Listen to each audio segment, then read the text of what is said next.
Salve Maria, sou o missionário Zé Roberto, que é a continuação dos vídeos, né? Interagindo aqui a farsa e mentira protestante, né? Acho que é calvinista, ele é calvinista. É, Jesus Cristo fundou essa igreja, conheça a igreja de Jesus Cristo. É o pastor Augusto Nicodemos, né? Continuação, já tem uns 3 vídeos aí na plataforma, né? Que interessante, né? Vamos ver. De Israel no Antigo Testamento, na época de Moisés, na época dos juízes, na época dos profetas, dos reis, quando eles juntavam a assembleia do povo para culto, para adoração, sabe qual é o nome que aparece na versão grega do Antigo Testamento? Igreja. Então Jesus não inventou o nome igreja, era um nome... Agora sim, mas qual igreja? Que era uma só igreja, era um só templo.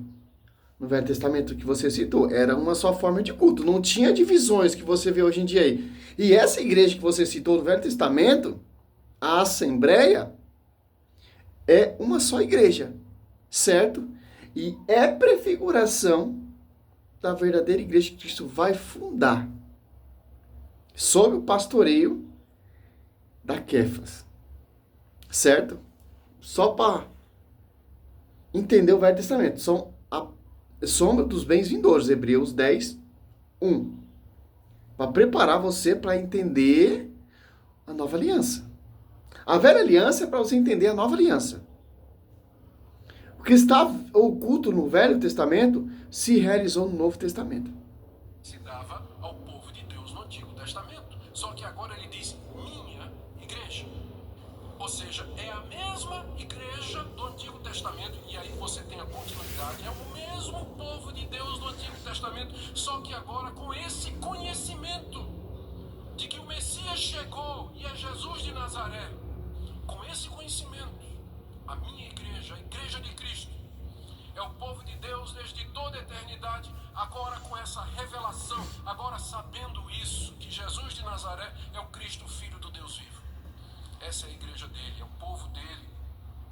O que significa edificarei? A ideia é muito simples. É que ele vai arrebanhar um povo unido em torno dessa verdade, constituir esse povo e separá-lo dos demais que não conhecem essa verdade. Não está difícil entender isso. Essa é a igreja de Cristo, edificada. Sim, edificado sob o fundamento dos apóstolos, porque os judeus renegaram Cristo. Se os judeus tivessem aceitado Cristo, a igreja ia ser ali em Jerusalém. Não ia ter nada dessa de apóstolo, etc. Não, porque os judeus, se você for pegar lá em Judas 1 ali, João 1, renegou. Cristo veio para os seus, mas os seus renegou. E foi tirado do povo judeu e foi dado a outro povo, Mateus 21, 43, que produziu fruto, que acolheu Cristo, que ouviu Cristo. O seu povo, não, rejeitou.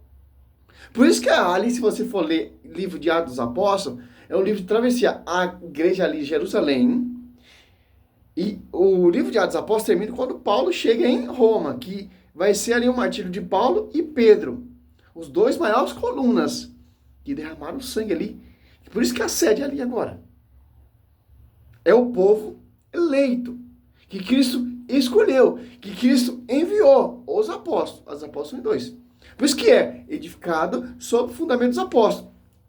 Que a igreja velho testamentária ali, o templo, a assembleia, prefigura a igreja de Cristo. E é um só porta-voz, um só pastoreio, igual, idêntico no Novo Testamento. Certo? É um só povo, idêntico no Novo Testamento.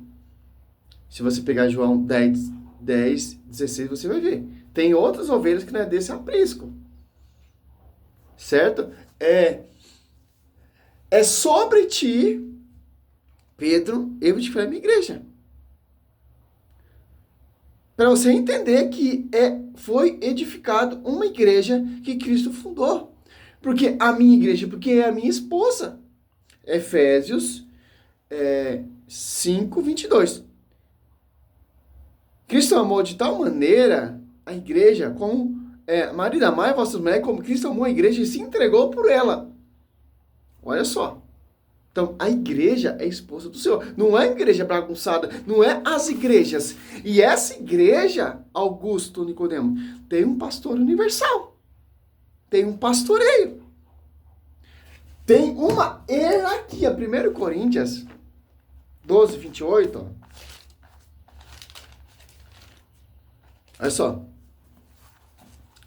Na igreja, Deus constituiu primeiramente os apóstolos. Em segundo lugar, os profetas. Em terceiro lugar, os doutores. Depois, o que tem? O dom dos milagres. Dom de cura, de socorrer, de governar, de falar diversas línguas. Olha só. Tem uma hierarquia. E vai ser edificada, Efésios 2:20. Acho que você não entende esse versículo. Aos apóstolos. Aqui, ó. Edificado sobre o fundamento dos apóstolos e profeta, tendo por pedra angular o próprio Cristo. Em Efésios 4:11, ó. A uns eles constituiu apóstolo. A outros profetas, a outros evangelistas, pastores e doutores. Em Atos Apóstolos 28, 20, olha só. Não queira colocar essa ideia para colocar, embasar a sua fé, para tentar colocar a sua igrejinha. Quem é verdadeiro adorador de Cristo, quem é a verdadeira igreja, aquele que segue Cristo, etc. Não vem com essa ideologia, não. Essa ideia não, que é base bíblica. Tem que seguir a Escritura, de acordo com os colunas seguiram. Ó. 20, 28. Atos Apóstolos 20, 28. Ó. Cuidai de vós mesmos e de todo o rebanho sobre o qual o Espírito Santo, ó, Mateus 28, 20, o Espírito Santo assiste a essa igreja, vos constituiu bispo, ó, tem bispo, não é bispo Macedo, não, para pastorear, para bispo, para pastorear a igreja de Deus, que ele adquiriu com o seu próprio sangue. Quem é os bispos? Pastoreia. Quem é um bispo universal que vai pastorear a igreja e as comunidades que são fruto da igreja. Quem? Quem Cristo falou? Sobre ti, Pedro, edificarei minha igreja. Quem vai edificar a igreja? Em João. É simples, mano. É simples. Falei, mano, né? É a linguagem dessa atualidade hoje em dia. É simples entender isso. Servos, servas, discípulos, discípulas. Aqui, ó. Ó o pastor aqui, ó. João 21, do 15 ao 17, ó. 3 vezes Cristo fala a Pedro. Pedro, apacenta meus cordeiros, a primeira vez. A segunda vez, Pedro, apacenta meus cordeiros. E a terceira vez, ó. João 21, 17, ó. Perguntou-lhe pela terceira vez, Simão, filho de João, ama-me? Pedro entristeceu-se porque ele perguntou pela terceira vez. Respondeu, Senhor, sabe tudo, tu sabe que te amo. Disse Jesus, apacenta as minhas ovelhas. É isso aqui que os caras querem negar. Por quê? Para ser ele mesmo o próprio pastor da sua igreja. Sem o fundamento e visão do magistério. Vamos ver até onde ele vai chegar, né? A igreja dele é o processo pelo qual Cristo arrebanha todos os que confessam a mesma coisa que Pedro confessa e os constitui num povo. Sim, o protestante ele constitui e confessa a mesma fé que Pedro confessou? Não, os protestantes se apartou dessa fé, desse pastoreio, da cabeça e da esposa. Então, não é a mesma fé. Segundo Coríntios 4, irão pregar vários Jesus diferentes, inspiração de outro espírito, e as pessoas vão aceitar de agradamente. Em Gálatas 1, do 6 em diante, não há 2 evangelhos. Não há 2 revelações. Não há outra doutrina. Ou se nós, algum anjo abaixo do céu, se anunciar outro evangelho, seja anatema. Se anunciar doutrina diferente, é inválida. Simples entender isso. E os separa daqueles que vão dizer, é um profeta, é um homem bom, é um reformador social, é alguém preocupado com justiça, enfim. Entende? É isso que vai separar a igreja daqueles que diziam que era João Batista, Jeremias, opiniões boas, mas erradas. Aqui ele já saiu fora do texto, fora do contexto. Agora ele está pregando, não está ensinando, não está fazendo estudo apologético para perseguir a igreja. Agora ele se empolgou. Desceu o fogo, o Espírito Santo. Mas qual o Espírito Santo que desceu nele? Os que conhecem a verdade, estes formam a igreja de Cristo. E ele vai edificá-la à medida que ele chama essas pessoas, junta essas pessoas, une-as por essa mesma verdade, constitui-as num povo e separa esse povo dos demais para sua glória. No final do verso 18, Jesus diz a Pedro, as portas do inferno não prevalecerão contra a minha igreja. Esse versículo tem sido geralmente entendido como ataques do diabo contra a igreja. A imagem que as pessoas formam na cabeça é que o inferno é onde está o diabo e seus anjos, é o quartel-general deles. As portas do inferno se abrem e o diabo vem montado a cavalo, seguido de um monte de demônio, atacar a igreja, né? E a igreja se defende e ganha. Não é essa a figura, primeiro porque o diabo não está no inferno. Ele vai para o inferno. Sabe aquela ideia muito comum no imaginário popular do diabo, aquela coisa vermelha de chifre, rabo de flecha e um tridente, lá no inferno, atormentando os homens, se divertindo, fazendo os homens sofrer? Esquece, é mentira. Não é nada disso. Você já foi no inferno para saber, ô pastor? O diabo não está no inferno, ele vai para o inferno. E quando ele for, ele não vai se divertir lá. Ele vai ser atormentado pelos séculos dos séculos. Então nós não podemos entender portas do inferno no sentido de um ataque das forças satânicas como a igreja, mas a palavra inferno, ela é o local dos mortos e dos condenados. Tá bom, já saiu fora, já... Por quê? Aqui, ó. Cristo fala em Mateus 16... 19. Eu te darei a... 18. Eu te declaro, tu és Pedro. E sob esta pedra edificarei minha igreja. As portas do inferno não prevalecerão contra ela. Olha só. O inferno, ele tem uma afronta com a igreja. O demônio ele não consegue vencer a igreja. O demônio não consegue destruir a igreja, porque a igreja é santa. E o fundador dela é santo. E os apóstolos, Hebreus 12, 22, 23, chegaram à perfeição, que são as colunas. Então, como o diabo vai fazer o quê? Para tentar manchar essa igreja. Para tirar o povo dessa verdade. Para tirar o povo dessa profecia. Para tirar o povo do caminho da salvação. Simples. Mateus, trazendo heresias, pregando outro Jesus diferente, pregando outro evangelho. Assim o povo vai se distanciando do caminho da verdade. Se você prestar atenção, segundo Pedro 2,2 ali, o caminho da verdade será caluniado pelos falsos profetas, segundo Pedro 2,1. Certo? Como vai ser confrontado a igreja? Simples, ó. Do mesmo jeito que Satanás confrontou Cristo com a palavra. Olha só. Mateus 4, 6, ó. Se és filho de Deus, lança-te abaixo, pois está escrito, ele deu aos seus anjos ordem a teu respeito. Ele te protegerão com a mão, com cuidado, para que não machuque teus pés em alguma pedra. Olha só.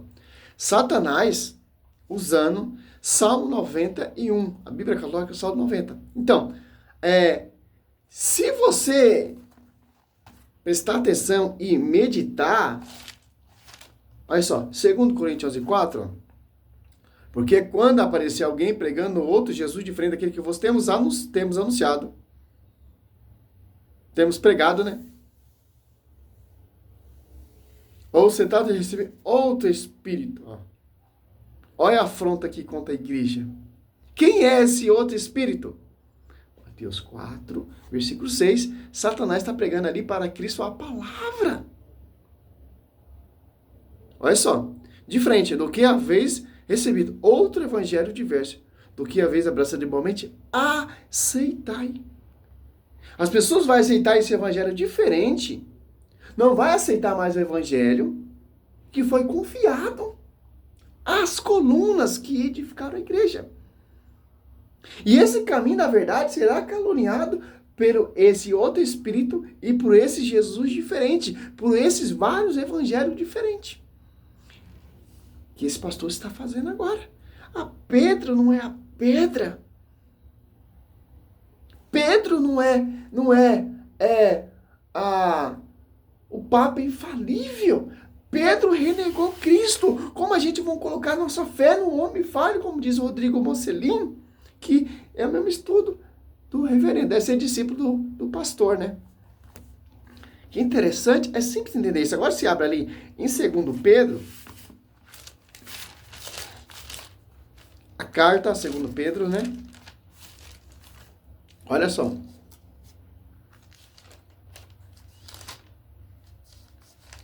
2, ó. Muitos seguirão nas suas desordens e serão desse modo, a causa do caminho da verdade ser caluniado. Olha só. Por quem? 2 Pedro 2:1. Assim como houve entre o povo falsos profetas, assim também haverá entre vós falsos doutores. Ó, doutor. Mestre.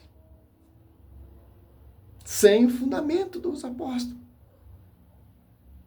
É outro evangelho. É outro Jesus diferente. É outro pastoreio. Olha só. Doutores, falsos doutores, que introduzirão disfarçadamente seita perniciosa, renegando assim o Senhor, que os resgatou, atrairão sobre si uma ruína repetida. Renegando o Senhor, porque quem renega a esposa do Senhor está renegando o esposo. Quem renega aquele que Cristo enviou, os apóstolos, está renegando o próprio Cristo. Então, aqui, ó, atrairão sobre si uma ruína repetida, ó, renegando assim o Senhor, ó. Quem renega o Senhor, quem renega a sua igreja, Lucas 10:16, está renegando o próprio Cristo. Quem renega o fundamento dos apóstolos, a doutrina dos apóstolos, está renegando o próprio Cristo. Quem renega o pastoreio que Cristo deixou para pastorear a sua igreja até a consumação, até a vinda dele, e essa igreja será arrebatada à Nova Jerusalém, Hebreus 12, 22, 23, está renegando Cristo. Está renegando a verdade do evangelho vivo e genuinamente anunciado pelos apóstolos e pela magistério.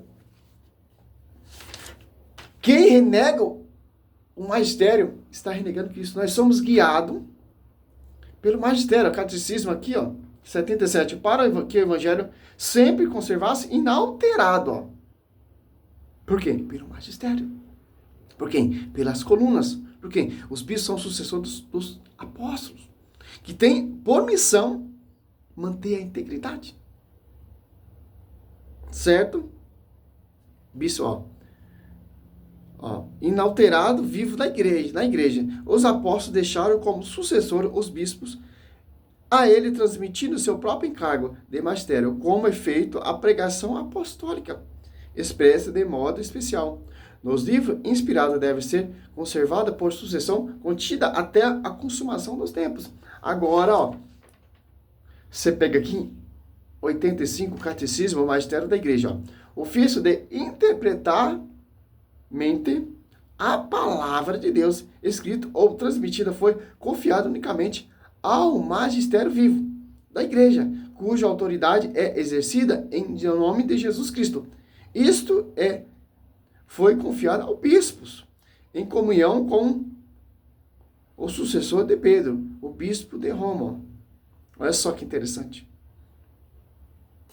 E Para finalizar aqui, ó.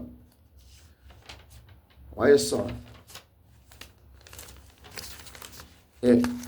113 aqui, página 43, ó. Quem disse isso aqui foi Santo Agostinho, cara. Santo Agostinho contra... Ó, eu não creia no evangelho se a isso não me levasse a autoridade da Igreja Católica. É simples, cara. Estamos encerrando esse primeiro vídeo aqui, né? Desse pastor. Espero que vocês entenderam. A nossa missão é essa. É anunciar a verdade. Que verdade é essa? Que vem do magistério. Que é coluna sustentáculo da verdade. Salve Maria, sou missionário São Roberto.